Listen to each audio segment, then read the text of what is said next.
Alright everyone, the link in the description is to a screen cap that I took of one of Salon's posts on its Facebook page. They route stories from their website, their meager website, onto Facebook, and usually they get told to screw off. Like, if you looked at the early comments on this, it was like, well, what's Salon talking about? It sounds like you're promoting civil war. Yeah, that's exactly what they're doing. They're doing it for money. Here's the problem. Salon is basically saying here with its article, and they have anti-racist activist pens the article. Okay, you're an anti-racist, but you're telling people, yeah, civil war might be coming. You got to pick a side, and history's going to remember what side you pick. That's a hard proposition. Let's see. Let me use myself as an anecdote here. I've got one side that openly proclaims, and Salon does this too, that all whites, especially white males, are evil and racist and despicable. That their displacement is a good thing. It should be celebrated. So, like, I'm worthless to them, so they want to replace me. They hate me for who I am. If I was a Christian, it'd be even worse. Maybe less bad. If I was Islamic, they'd give me a pass. Okay, so you hate me for being male. You hate me for being white. You openly applaud groups like Antifa that think that because I'm white and male, I'm probably, like a Nazi, and they would, if I showed up, they would beat me or something like that. You don't stand for free speech. You want to censor everything. You don't stand for free expression. You think that offensive things should be banned. You don't stand for people's ability to get ahead. You want to basically blacklist anybody who says anything that you disagree with.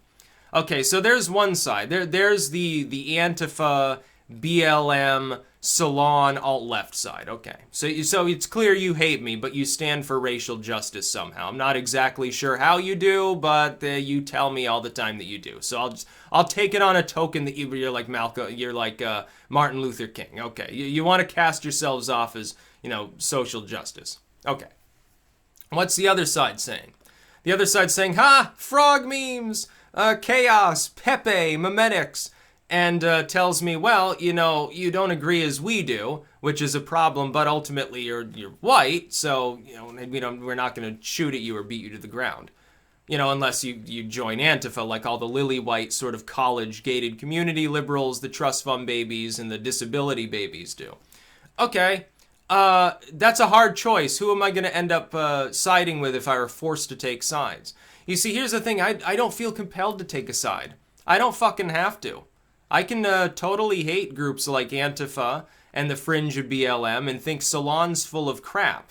And that doesn't make me a bad person, much as you might want me to feel that way. You probably do. You want me to feel, oh, if I don't read Salon and get a chastity belt and stuff and use the right pronouns, that I'm a bad person, I'm inherently evil because, I've got white skin. So somehow you're not being racist when you say it. It's not a problem. Yeah, that's really sensible. No, I don't think it is. I'm confused as to what you're trying to do. You do realize that if a civil war started, and it broke down generally along some racial but really more political lines between people who are like, well, we want to shut the borders, and this displacement stuff is, it's bullshit, and there's nothing wrong with being white. So there's one side, and the other political side is we want either communism or progressivism. I'm not sure how these people think they can coexist long term because they're going to break down and start attacking one another. We stand for like people of color. Whatever the hell that means, it doesn't even mean anything. You throw all these weird racialist terms around anyway. Like anytime some person happens to be black and says, well, fuck Antifa, or screw the left, I believe in capitalism. You call them all sorts of names. Where's the racial justice in that?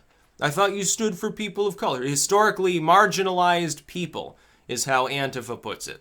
That's a laugh. Yeah, nothing's been more historically marginalized than people that want to get ahead and be left alone and not part of like communism and stuff like that. Yeah, you indeed killed like 50, 60 million people in your quest for the perfect Bernie Sanders workers utopia that'll never exist. Wonderful. Yeah, let me just sign right up here because Salon tells me I'm a bad person if I don't. Let me go sign up and become a communist like them. What a wonderful idea. You've got a story here, openly peddling the line of there will be a race war, there will be civil war, you need to choose a side. Which side do you honestly think that a lot of people would choose? It wouldn't be the side you want him to choose, so be careful what you wish for. And you're already, you already have problems because you've been arguing. Salon and similar groups argued for years or decades in some cases. Well, guns are bad. You don't own guns because it makes you a horrible... It's a penis replacement, so, and no dude should own guns. And nobody else should either, Second Amendment's only for the military and the police, which is bullshit, but you've made this argument. Now all of a sudden you come from behind and you say, oh, well, maybe it's time to get serious about arming ourselves against the Nazis. Well, yeah, no shit. A bunch of people told you that, and you were too dumb to realize that you were too busy peddling your garbage to people. Now, I'm not surprised that Salon has problems paying its rent. Like, they got kicked out of one building. I think it was breach of contract, or they didn't pay on time, or they had owed like tens of thousands or something, so they moved. Now, they're having problems fiscally now. Good. Yeah, people shouldn't pay any attention to them. If you have to refer to a Salon article for critical purposes, you should archive it, like I do. Or just screen cap it and plop it in Twitter or something like that. Don't share their articles around, and definitely enable ad blocker on their website. That'll help put pressure on them. Yeah, Salon's garbage. These aren't journalists. These are just rabble-rousing goofballs that think they would actually win a civil war. No, you wouldn't. The U.S. military would not be on your side if you're starting a racial and political conflict in the name of the hammer and sickle. I'm sorry, but I don't expect that the average person in the U.S. military would be willing to side with you. I don't think the commanders of the military would side with you. Ultimately, even the most leftist politicians wouldn't side with you. It would be a massacre. You would lose. Have you thought this through?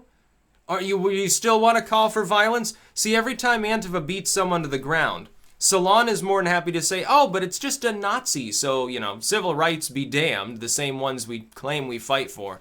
You don't have a right to free speech if you're a Nazi. You don't have a right to assemble if you're a Nazi. And most of the time, these people, they're not Nazis.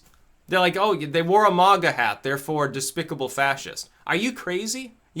Okay. Why doesn't Salon change its name to Antifa News to be more honest with its readership, so that they can abandon it quicker and go away and leave them high and dry, so that pretty soon they're producing their little tabloid in a shack somewhere in another country with a lower tax threshold? Why don't they do that? And really, when they stir the pot like this, it's just for money. They don't even really, I think, believe what they're saying most of the time.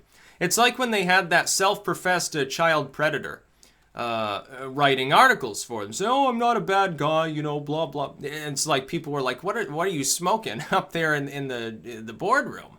It doesn't make sense. It's because it's clickbaity. It circulates around a lot. Even when people are primarily circulating it because they fucking hate the story, they're still potentially seeing ads. And so Salon is getting money from that.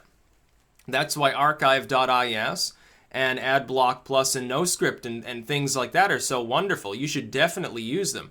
Even if you enable it, like you're on a YouTube channel and you support the person, they do use AdSense. I have a problem with AdSense, but maybe you don't so much. You can enable it on their page or something. But if you go to Salon, yeah, you should definitely block everything out. Actually, you shouldn't even go to Salon. I don't know why you would. I follow their Facebook page primarily so that I can insult them, because everything there is insultable. Every story they put out is nonsense. It's some permutation of white people are bad, males are bad, Trump did, something, and so he's bad too. Okay, well, it may be popular to... I have no problem with you criticizing Trump. You should criticize politicians, but most of your criticism isn't aimed anymore at, like, some political structure. As far as religion, it's basically, oh, Christianity is bad, and so is New Wave atheism. They've actually started to attack them because they're like, well, we're not so sure about this, this hardline Islam stuff. When it comes to the Pope or some Saudi cleric, they're like, they fawn over them. It's like they're just diseased. They're corrupted individuals. It's really what Salon represents. And it's not just Salon. They're not even the worst among them. That's the sad part. There are groups that are even more despicable.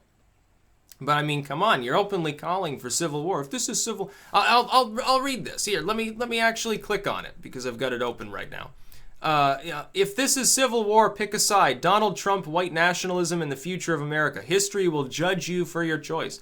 Anti-racist activist Tim Wise asks, what side are you on? You know what? I'm on my side. That's the short and long answer of your query. I'm on my own side. So when I've got the far left telling me that I should feel guilty or pay reparations or something like that for things that have never involved anyone in my historical lineage, I tell you to screw yourself. That's honestly how I feel about it. I don't see any white nationalists, they're few and far between, because most of the people you identify as white nationalists, they're just like the conservatives. They wear the MAGA hat or something. They're not fascists. They're just not. I mean, it's easy to tell the difference between the two. But you're constantly running people like me down, including even now the secular side of it. You've become the new moralist right wing is what Salon and similar groups of you sound exactly like all the televangelists from the late 1990s. And these people don't even realize it. It's like the pole shift has come. The parties have reversed. It's more than party. It goes beyond partisan politics. But now you have groups that proclaim, yeah, we're on the left, we're liberal, we're progressive, whatever the fuck that means. Actually calling for racialism, like saying white people are bad, we should laugh at them being displaced, who are calling for violence, who are saying secularity is problematic now and religion, the Pope is a great guy because he says you should build bridges instead of walls, and all this stuff. And they're pro-proxy war as well. They're in favor of this stuff, as long as it's not Korea. Everything else, all the other shitty proxy wars they want to involve themselves in, actual liberation, oh no. It's because the DPRK claims to still be communist. They don't want to overthrow a fellow regime that believes in what they do. And they went from 10 years ago saying, don't burn books, read them. Ideas should be, you don't have to respect an idea, but you have to have the ability to say it. And we're against censorship and surveillance. All of a sudden, they embrace all these shitty things. That's the left of today. And Salon is part of the vanguard of their propaganda apparatus. Yeah, pick a side. No, I don't think you want me to pick a side. Trust me. I don't think you want the average person in this country to pick a side because it wouldn't be your side. That's really the issue at hand. I think they would be picking the other side because the other side isn't constantly running them down for who they are. You're like somebody in the KKK going and doing outreach in Harlem. Oh, you should side with us because we want to lower your tax burden or something like that. Hey, minorities, sign up for the Ku Klux Klan. Woo! Yeah, I mean, we're gonna purge you when we're done winning the Civil War, but you should side. For some reason, you should side with us anyway. For some vague issue of what we call justice. It's the same friggin' thing. These same people rambling loud and long about the 2 Ku Klux Klan members that show up at some rally in their hoods. Because they just, I guess they just want to take their picture with the statue or something. They show up. You ramble and ramble endlessly about how evil they are while basically saying the same things that they say. That's a problem. That's what I see as a problem. And the legacy media is responsible largely for this problem anyway. They're trying to drive a wedge into the heart of America and in between different groups of people. They probably would love to kill off anyone who disagrees with them because then they can usher in their weird socialist workers' paradise so we can be like Venezuela, so we can be like the DPRK where you have no expectation of offensive speech. You know what offensive speech is in the DPRK? Oh, you insulted Kim. You know what offensive speech is in Venezuela? Oh, you said you wanted a market economy or something. What does offensive even mean? I find it offensive every day that Salon continues to exist because it's a testament to the fact that there are enough morons to prop them up as a so-called news service. But I don't think we should shut Salon up. I think we should let it take its course. I believe in evolution enough to say they have bad ideas, so eventually they'll lose. They have shitty ideas, eventually they'll stop existing. Wouldn't it be lovely if everyone took up the same line? That's about all. Peace out.